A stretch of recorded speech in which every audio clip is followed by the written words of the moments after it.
As we descend from the heavens of philosophical discussion of conservatism and liberalism, let's go to the pragmatic muck of politics. Trump versus Biden. Between the two of them, who was in their first term the better president? And thus, who should win if the two of them are, in fact, our choices, should win a second term in 2024? Ben? Sure. So, in terms of actual job performance, you have to separate it into a few categories. In terms of actual performance in foreign policy, I think Trump's foreign policy record is significantly better than Biden's, the world being on fire right now being a fairly good example of that. And we can get into each aspect of the world being on fire and where the incentive structures came from and how all of that happened in a moment. When it comes to the economy, I think that Trump's economic record was better than Biden's. Doesn't mean he didn't overspend. He did. He wildly overspent. But he also had a very solid record of job creation.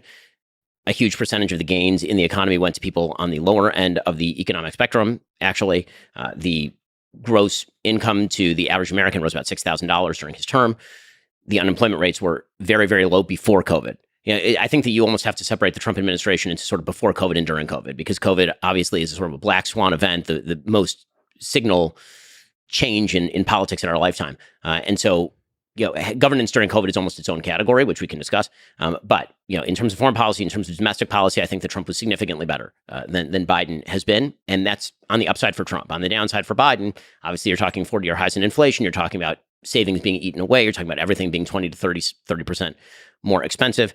You're talking about massive increases to the deficit, even at a rate that was unknown under Trump. The deficit under Trump raised by about a little under $1 trillion every year up until 2020. Again, 2020 was COVID year, so everybody decided that we're going to fire hose money at things. But then Joe Biden continued to fire hose money at things in 21, 22, and 23. That obviously is, in my opinion, bad economic policy. And then you get to the rhetoric, and you get to the stuff that Donald Trump says. And as I've said before, my view is that on Donald Trump's epitaph, on his gravestone, it will say Donald Trump. He said a lot of shit. I think that Donald Trump does say a lot of things. I think that is basically baked into the cake, which is why everyone who's bewildered by the polls is ignoring human nature, which is at the beginning, when you see something very shocking, it's very shocking. And then if you see it over and over and over and over for years on end, it is no longer shocking. It is just part of the background noise, like tinnitus. It just becomes, something that your brain adjusts for. And so do I like a lot of Donald Trump's rhetoric? No, and I never have. Do I think that that is dispositive as to his presidency? No, I do not. When it comes to Biden, again, I think he's underperforming economically. I think that his foreign policy has been really a problem. Even the things I think he's done right are, I think, band-aids for things that he created by doing wrong. And when it comes to his own rhetoric, you can argue that it's grading on a curve, because Trump was coming in with such wild rhetoric that just a maintenance of that wild rhetoric doesn't really change, again, the baseline. For Biden, he came in the same way that Obama did, on the sort of soaring rhetoric of American unity. I'm the president for all. Like, Trump came in, he's like, listen, I'm the president for what I am. And, I'm going to say the things I want to say. I'm beyond the toilet and I'm tweeting. We're like, okay, so that's what it is. With Biden, he came in with, I'm a president for all Americans. I'm trying to unify everybody. And that pretty quickly broke down into a lot of oppositional language about his political opponents, in particular, an attempt to lump in, for example, huge swaths of the conservative movement with the people who participated, for example, in January 6th, or who are fans of January 6th. The sort of lumping in of everybody into MAGA Republicans who wasn't personally signed on to an infrastructure bill with him. That sort of stuff, I think, has been truly terrible. I thought his Philadelphia speech was truly terrible. And again, I think that you do have the problem of he is no longer capable of, certainly rhetorically, unifying the country when every speech from him feels like watching Nick Wallenda walk across a volcano on a tightrope. I mean, it really is like you're just sort of waiting for him to fall. I mean, it's sad to say. I mean, the other day he was speaking for what was in effect his campaign kickoff, and this is in Valley Forge. And I mean, Jill rushed up there, like off the as soon as he was done. Jill rushed up there, like she'd been shot out of a cannon to come and try and guide him away so he didn't become the Shane Gillis Roomba. And that's not really, let's put it this way. It does not quiet the soul to watch Joe Biden rhetorically. Again, that's a different problem than Trump's problem, but that's my analysis. This is one of the areas where when we get into this, I don't understand if there's like brain breaking happening or what's going on. I don't know what world we can ever live in where we say that Trump is less divisive for the country than Biden. I think it is so patently obvious. Trump is so divisive. Like, not only does Trump make an enemy out of every person in the opposition party, he makes an enemy out of his own party and every single person around him. Like, we all watched him bully Jeff Sessions. We all watched him bully his own party on Twitter. We all watched like all of these people walk away from him.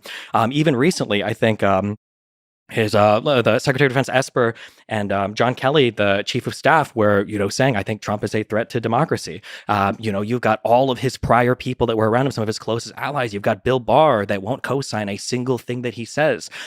You've got all these people that he used to work with that all say Trump is a horrible, evil person. He is ineffective as a leader. He doesn't accomplish anything, and he didn't. To say that Biden has failed at bipartisanship when we've gotten the CHIPS Act, we've gotten the IRA, we've gotten the ARP, we've gotten the bipartisan infrastructure bill, when we've got like all this major legislation that is working in this historically divided Congress, as opposed to Trump that got us tax cuts and deficit spending.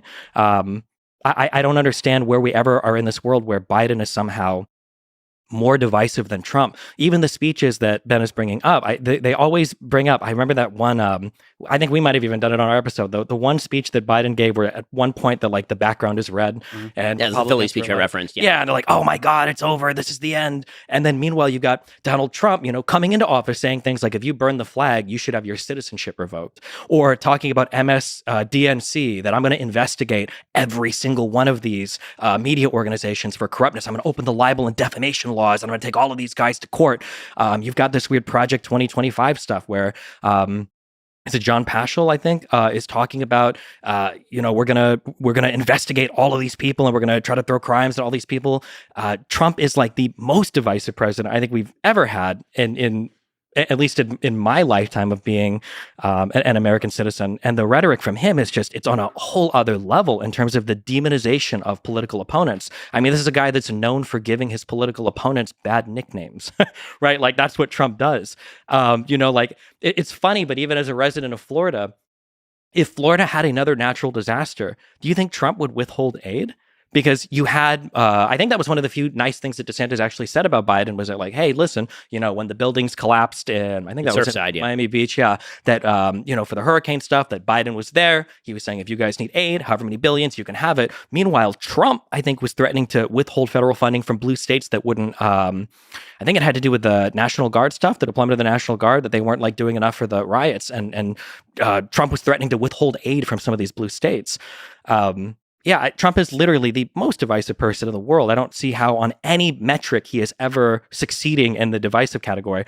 In terms of the economy, I do think it's funny that Republicans are very keen to say that, like, well, we can't really grade Trump, post-COVID, because obviously COVID messed everything up, which is fair. But pre-COVID, what did Trump do? Yeah, he did deficit spending, tax cuts. He presided over historic low interest rates and an economy that was already like blazing past the final years of Obama. We were posting all-time highs on all the stock markets in 2013 onwards. Unemployment rates were falling. Now under Biden, unemployment rates are even lower than they were under Trump. But it sucks that for Trump, we can say, well, we can't really hold him accountable for 2020. That was COVID. Well, all we have for Biden is post-COVID. We don't have any pre-COVID Biden, economy. And it was the same thing for Obama too, coming in right after the housing collapse as well. And it sucks that Republicans are able to walk out of office, having burned the entire American society to the ground economically. And now we've got to try to evaluate, okay, well, what did Obama do during his first 2 to 3 to 4 years, just trying to recover from where the housing crash left it? And then we look at Biden now, who's trying to recover from COVID. And now we're grading him on a totally different scale than what Trump is being graded on. Yeah, that sucks, I think. We can comment on the foreign policy.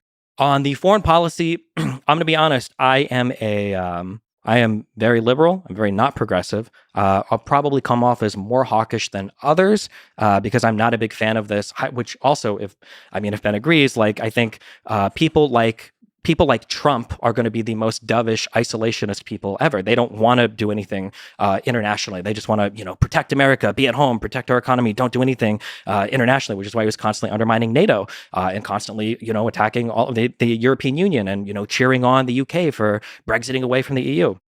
I think that being said, I think that Biden has done a phenomenal job when it comes to foreign policy. I think that the coalition building was so important for Ukraine, Russia, and I'm so happy that he decided to go to our European allies and our NATO allies and try to build a coalition of people to help Ukraine so that that wasn't only the United States.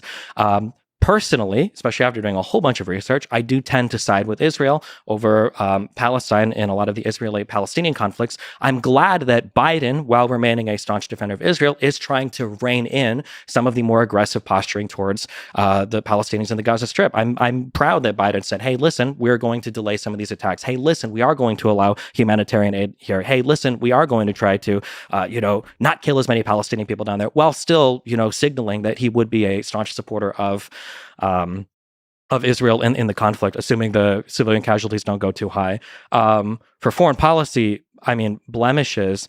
The biggest one you can give to Biden is Afghanistan and the pullout there. But man, are we going to talk about, the Inspector General report that says that one of the biggest reasons why the Afghanistan pullout was so disastrous was because of the Doha Accords, where Donald Trump headed talks that didn't even include the Afghanistan army? These were disasters. Like when Biden took office, we had 2,500 troops left in Afghanistan. Like, what was the options even afforded to Biden at that point? Obviously, you've got the abandonment of the Kurds in northern Syria, for the Turkish armies to lay waste to. I can talk about Iran and North Korea, although I'm not sure where Ben would land on those. But yeah, that's broadly. Yeah, that's a lot from both. You want to pick at something where you disagree with here? Well, there's a lot. So so I want to ask a few questions on each one of these. Yeah, sure. So let's talk about divisiveness for a second. So there's no one who can make the case that Donald Trump is not divisive. Yeah. Of course, he's incredibly divisive. It's a given. Do you treat Biden's rhetoric with the same level of seriousness that you treat Trump's rhetoric? Or I should probably put that the other way around.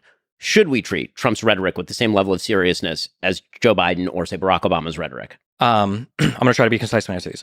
Broadly speaking, especially in studying Israel, Palestine, and Ukraine, Russia, I try not to take politicians at their word because sometimes they just say stuff to say stuff. I understand that. But broadly speaking, I'm going to look at the rhetoric and the actions, and I am going to grade them the same. So yes, I would hold Biden and Trump to the same standard. Right. So my feeling is, and this is one area where, for clarification, we're going to have a division, is that I, of course, don't treat Trump's rhetoric in the same way that I treat Biden's or Obama's. He's utterly uncalibrated, and he says whatever he wants to at any given time, and it doesn't even match up with his policy very often. Can I ask you, for our head of state, our chief executive, shouldn't rhetoric be arguably one of the most important things that he does? The answer would be yes. And now I've been given a choice between a person who I think in calibrated ways says things that are divisive and a person who in uncalibrated ways says things that are divisive. And so the evidence that Joe Biden is divisive is every poll taken since essentially August of 2021. He is, by all available metrics, incredibly divisive. A huge percentage of Americans are deeply unhappy, not only with his performance, but don't believe he's a uniter. That's just the reality. And that may just be a reflection. Honestly, we may be putting too much on Trump or Biden personally. It may just be that the American people themselves are rhetorically divided because of social media, and social media can, in fact, be a cesspool. One thing that I would ask you about that, though, sure, is I agree, especially when you look at the favorability. But sometimes when I look at these polls, when you start to disaggregate them by party, I wonder if it's actually, is Biden historically divisive, or I'm trying to think of a really polite way to say this. The people that like Trump worship Trump. I don't know. One of the most prescient things that Trump could have probably ever said was that I could kill someone on 5th Street and nobody would hold me accountable. So is it really that Biden is historically divisive, or is it that every single Trump supporter will always say that Trump is great and always say that Biden is bad? The reason I would say that Biden is, in fact, historically divisive is because Republicans felt much more strongly about Barack Obama than Joe Biden, actually. But they didn't feel as strongly about Trump as they did about Romney or McCain. Right. In what way? And the allegiance to Trump. Oh, no, there's certainly more allegiance to Trump than there is to Romney or McCain, largely because Trump won in 2016. But beyond that, the point that I'm making is that if you're looking at the stats in terms of divisiveness, Republicans always find the Democratic president divisive. The question is where the rest of the country is. And right now, there are a lot of Democrats who either don't agree with Biden or find him divisive. There are a lot of independents who find him divisive. So when we're comparing these things, I don't think they're leagues apart in terms of the divisive effects of what they say. Do you right? think- And I'm separating that off from like the inherent content of what they say, because obviously what Trump says is more divisive just on like the raw level. I mean, if he's insulting people as opposed to Joe Biden doing MAGA Republicans, like if I were an alien come down from space and look at these two statements, I'd say this one's more divisive than this one. Mm-hmm. But then there's the reality of being a human being in the world, and that is everyone has baked Donald Trump into the cake. And Joe Biden, again, started off with a patina of being non-divisive and now has emerged as divisive. If you don't mind, I actually want to get to the foreign policy questions, because this one is actually slightly less interesting to me. Sure. But Well, can you're I, free to yeah, answer. just, Sure, yeah, go for just it. one quick thing, I guess, like, because we can say the reality of it and we can look at opinion polls. What if we look at like legislative accomplishments? Like Biden is working on a 50-50 divided Senate. Donald Trump had both House of Congress and the Supreme Court and got like no major legislation passed. Well, Like, I mean, he did lose Congress in 2018, but sure, but prior to that, because we got the infrastructure bill, I think, in 1 year, which Trump promised for his entire presidency, didn't get anywhere on well, it. I mean, yes, his Republican base was not in favor of mass spending on infrastructure, and neither am I. So there's that. I think that's Sure. mostly a state and local But they issue. were in favor of mass spending for tax cuts. That's not a spending. I mean, Effectively, it is, right? Like, effectively, it's not. well, if you're cutting tax receipts, but you're not changing the level of spending, like Biden did with the IRA. I mean, again, we have a fundamental philosophical difference here. I think that when the government takes my money, that is not the government somehow being more fiscally responsible. And when the government allows me to keep my money, I don't see that as the government spending. I see that as my money, and the government is taking less of it. That's great, but at the end of the day, the government is still going to be in a deficit spending, and they're going to have to borrow money from the Treasury. Right. We have a spending problem. In other words, not a receipts problem, is the case that I'm making. The problem with Donald Trump is not that he lowered taxes. The United States has one of the most progressive tax systems on the planet. And in fact, if you wish to have a European-style social welfare state, what you actually need is to tax the middle class to death. I mean, the reality is that the top 20% of the American population pays literally all net taxes in the United States after state benefits and all of this. Sure. So if you actually wanted to have the kind of social welfare state that many liberals seem to want to have, like Northern Europe, for example, you'd actually have to tax people who make $40,000, $50,000, $60,000. And I don't want that. I agree with that. But So- how do you explain the lack of legislation? I mean, If he's like such a uniter. because I think the Republican Party itself is quite divided, and I think that Trump's. But isn't that his job? He's the head of the Republican Party. He's the Republican president of the United States. I mean, again, I don't think that Joe Biden has passed wildly historic legislation. the infrastructure bill was the largest, like... So here's the problem. If you're a Republican, the only bills that you can get consensus on tend to be bills that either that let's be real about this, that are tax cuts, because as you would, I think, agree with, when it comes to polling data, Americans constantly say they want to cut the government, and then the minute you ask them which program, they have no idea what they're right. Exactly. And so it's much harder to come up with a bill to cut things than it is to come up with a bill to add things. Which is why spending was out of control under Trump as well. But there are some Republicans who still don't want to spend on those things, right? So inherently, the task that this goes back to the first question. The task that Republicans think government is there to do is different than the task that Democrats think that government is there to do. So the way that the very metric of success for a Democratic president versus a Republican president, namely, for example, pieces of legislation passed, as a Republican, one of my goals is to pass nearly no legislation, because I don't actually want the government involved in more areas of our life. I want to ask a couple questions on the foreign policy. Sure. Yeah. Okay. Wait. Real quick. So, for instance, like Donald Trump wanted to punish China, and he wanted to bring microprocessor manufacturing to the United States. Biden did that with legislation, with the CHIPS Act.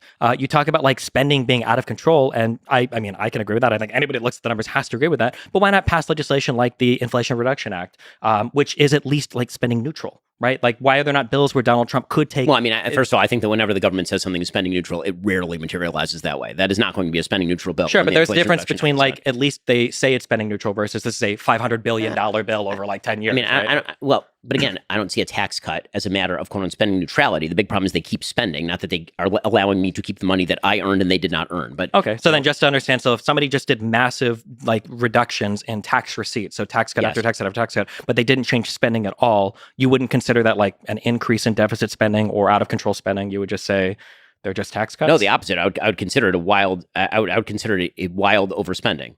Okay. Meaning so then that, was it under Trump then when he did the tax? I mean, the deficit spending, by the way, under Biden is way worse than it was under. Of course, but we're in post-COVID, right?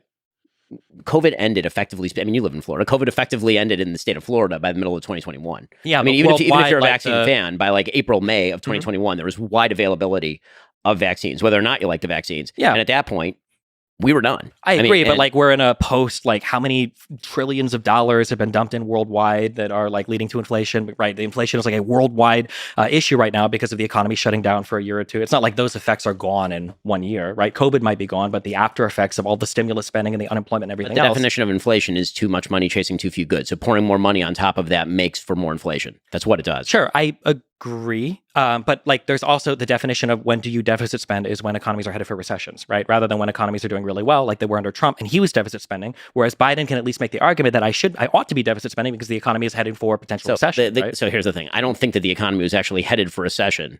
In fact, if you look at the economic statistics, economist said that it was. No, they're still saying that there's like a recession coming, right? Right, but that was largely because of the after effects of inflation, meaning if you inflate the economy, what you're going to end up doing is bursting a bubble. And then when that bubble bursts, you'll get a recession. I mean, that was the basic idea, right? The question was whether you're going to get a soft landing. But if you actually look at, for example, the employment statistics or the economic growth statistics in the United States, what they look like under the last year's Obama and then Trump, I mean, this is what the chart looks like, is it looks like this. And then it hits March of 2020, it goes like that. Yeah. Right. And then by like September, it bounces back up, right? It's a V-shaped recovery. And then it starts to peter out. Sure. And a then lot because of the American Recovery Plan, right? That Biden did as well. I mean, 4 million jobs. Yeah. No, I'm not going to attribute it to that because the rates of growth in job growth from September, October, November were actually very similar to the rates of job growth after Joe Biden took office.